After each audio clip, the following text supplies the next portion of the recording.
Gorakhpur police ने एक ऐसे चोर को गिरफ्तार किया है जो सिर्फ 5 स्टार या लग्जरी होटलों में ही चोरी करता था। बताया जा रहा है कि ये चोर पिछले 24 साल में देश के करीब 2 दर्जन बड़े होटलों में चोरी की वारदात को अंजाम दे चुका है। ये चोर पिछले 24 सालों में देश के करीब 2 दर्जन बड़े होटलों में चोरी की वारदात को अंजाम दे चुका है। पिछले महीने ही उसने जिले के एक नामी होटल से लाखों के गहने और कैश को पार कर दिया था। उसे पकड़ने के लिए पहली बार गोरखपुर पुलिस ने OSINT तकनीक का सहारा लिया।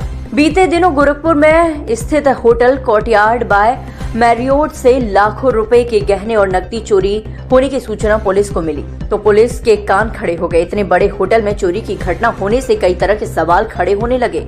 ऐसे में पुलिस ने आनन फानन में चोर की तलाश शुरू की।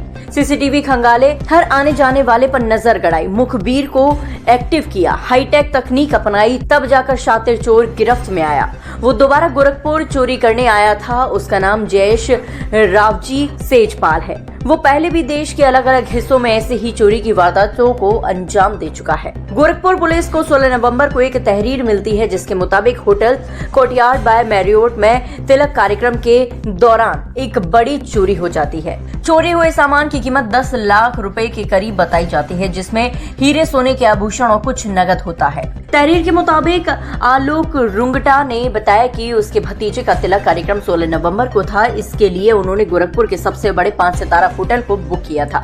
इसी दौरान किसी ने घात लगाकर रिसेप्शन में फोन करके उनके कमरे की मास्टर की मांग ली और फिर कमरे को खोलकर वहां रखा कीमती सामान लेकर फरार हो गया, जिसके बाद पुलिस को सूचना दी गई। गोरखपुर पुलिस ने जब इस केस पर काम करना शुरू किया तो पता चला कि चोर गोरखपुर का नहीं है। वहीं होटल के सीसीटीवी कैमरे में उसकी इमेज कैप्चर हो गई थी। साथ ही उसके पहनावे से भी वह चोर नहीं दिखता था। घटना का खुलासा करते हुए एसएसपी डॉक्टर गौरव ग्रोवर ने बताया कि उन्होंने इस केस को क्रैक करने के लिए पहली बार ओपन सोर्स इंटेलिजेंस तकनीक का इस्तेमाल किया है। ये एक प्रकार का हमारा डिजिटल मुखबिर है। इंटरनेट पर मौजूद डेटा को कलेक्ट कर उनका अध्ययन कर हम ऐसे केसों को सॉल्व करते हैं। एसएसपी डॉक्टर गौरव ग्रोवर ने बताया कि पिछले महीने शहर के एक बड़े होटल में हुए लाखों की चोरी का पर्दाफाश हमने कर लिया है। OSINT तकनीक का इस्तेमाल करके इस केस को क्रैक किया गया है। लगभग 60 से 70% चोरी के सामान की रिकवरी हो गई है। आरोपी को गिरफ्तार कर अग्रिम विधिक कार्रवाई की जा रही है। उसी मांगलिक कार्यक्रम के बाद सूचना आई कि वहां पर जिन फैमिली के घर पे फंक्शन था उनके वहां पर रूम बुक थे और उनके एक रूम में से काफी मात्रा में कैश, ज्वेलरी और बाकी चीजें चोरी हो गई। इस तरह की घटना एक प्रतिष्ठित होटल में इस तरह की घटना जब घटित हुई तो उसको बहुत ही गंभीरता से लिया गया। वादी द्वारा जो जानकारियां दी गई उसके आधार पर मुकदमा पंजीकृत किया गया। होटल से सभी सीसीटीवी कैमरास को एक्सेस किया गया। घटनास्थल का निरीक्षण अधिकारियों द्वारा करने के बाद ये संज्ञान में आया कि एक व्यक्ति जो कि उस शादी समारोह से या रिश्तेदारी से संबंधित नहीं है, ना ही इनवाइटेड है, वो होटल में आता है।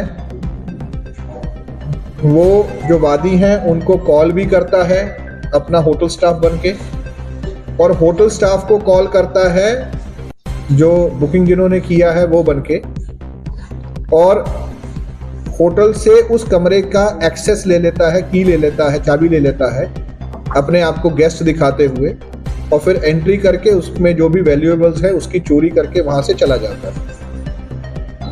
इससे ये भी बात क्लियर हुई कि वो एक ही व्यक्ति था जो आया था, उसके साथ कोई और व्यक्ति नहीं था। उसकी सीसीटीवी फुटेज को लोकल सोर्सेज के माध्यम से पता कराया जाता है तो एक बात क्लियर होती है कि वो यहाँ का लोकल अपराधी नहीं है बल्कि कहीं से बाहर से आया हुआ है। उसको ट्रेस करने के लिए, क्योंकि एक बहुत ही स्पेशलाइज्ड तरीका है घटना करने का, इस चीज को ट्रेस करने के लिए एक नई टेक्निक जिसको कि ओपन सोर्स इंटेलिजेंस कहा जाता है, OSINT जिसको बोला जाता है, उसका इस्तेमाल किया गया। इंटरनेट, सोशल मीडिया व अन्य माध्यमों से इस तरह के मोडस ऑपरेंडी की घटनाओं के बारे में जानकारी की गई। उसकी फोटो को भी वायरल किया गया।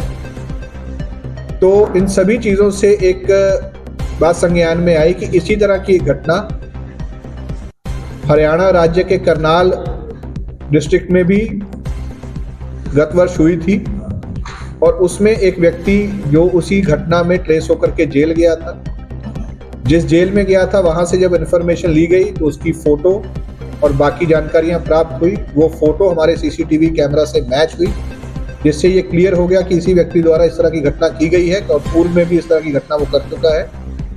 इन सारी जो हमारे पास इन्फॉर्मेशन थी उसके आधार पर इस व्यक्ति को अरेस्ट किया गया है, जिसका कि नाम जयेश रावजी सेजपाल